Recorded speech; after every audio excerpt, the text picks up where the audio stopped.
Hello, this is Christy with TAP, the audacity to pivot. So listen, today's podcast won't follow its normal format. It is going to be short and hopefully it will be sweet. But my co-host and friend, Jasmine Kirby, is in the throes of her dissertation, which many of you know is a mounting pressure. So she has obviously been at it for a while, but it is mounting now. And so she definitely has needed to hone in and focus on that. And I am so excited, can't wait to see and to be able to refer to my friend as Dr. Jasmine Kirby.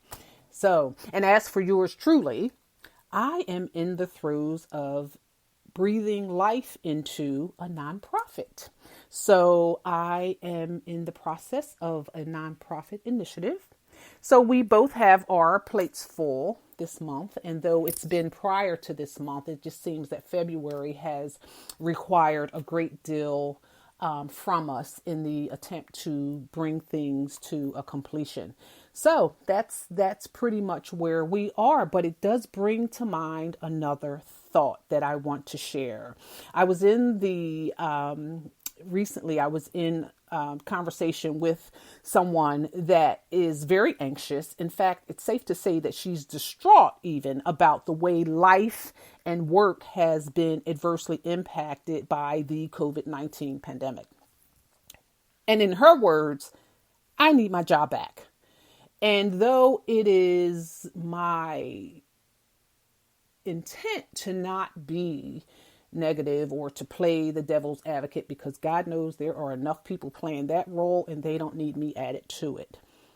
But nevertheless, my response to her is, listen, your gig just may not be your gig anymore. And so you may want to start to think outside of that normal is overrated and you may not have a clear view of what normal is yet to be. So this cry to return to normal, my question is, why?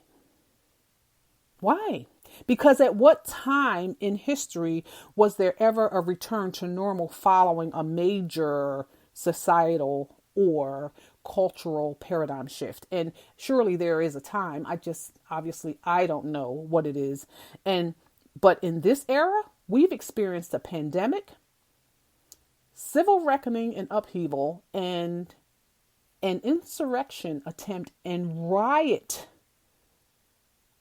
of our nation's capital to intentionally disrupt our very own democracy and its ideals, all of which have run concurrently. So normal, I don't know. I just don't know what that is supposed to look like.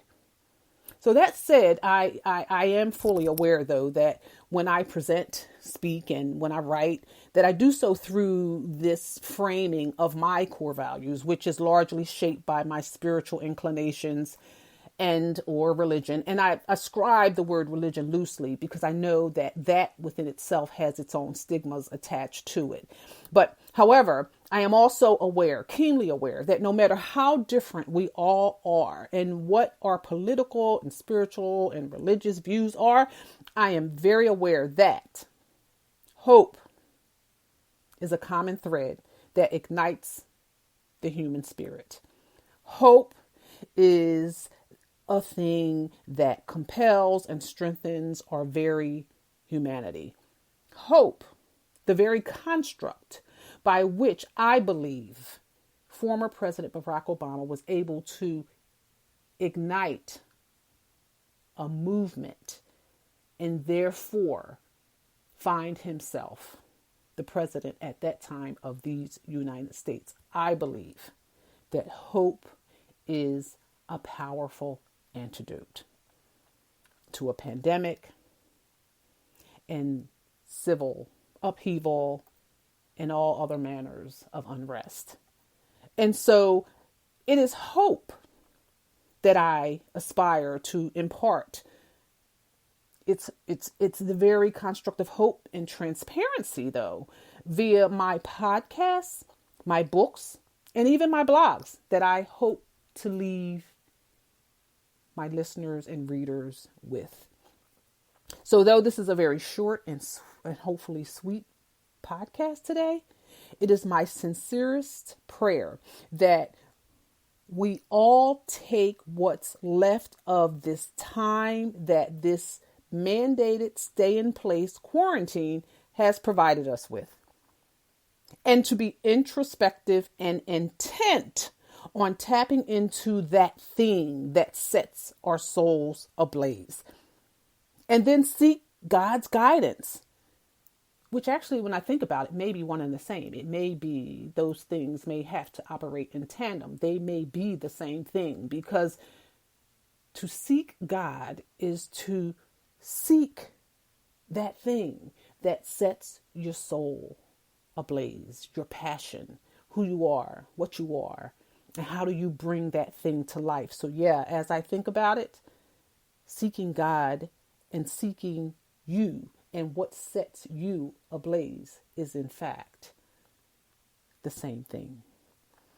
But your thing, your jam, your purpose and gift may be a combination of your innate gifting and your circumstances. So those that seem cyclical, those circumstances that keep showing up at your doorstep, that may be your new thing. Your next thing may be hiding in plain sight. So as Amanda Gorman said so elegantly, don't be afraid to see it. Don't be afraid to be it. Because the way I see it, being anxious and in pursuit of returning to normal may be the very reason you miss the opportunity to usher in a new you into this new normal. It may be the way you miss an opportunity to show up as a butterfly that has evolved from its cocoon as a result of a year of being quarantined. So that's it. It is my hope that we tap into another rendition of who we are and show up in the better version, another version of ourselves. So that's it. Bye-bye for now. This has been Christy with TAP, the Audacity to Pivot.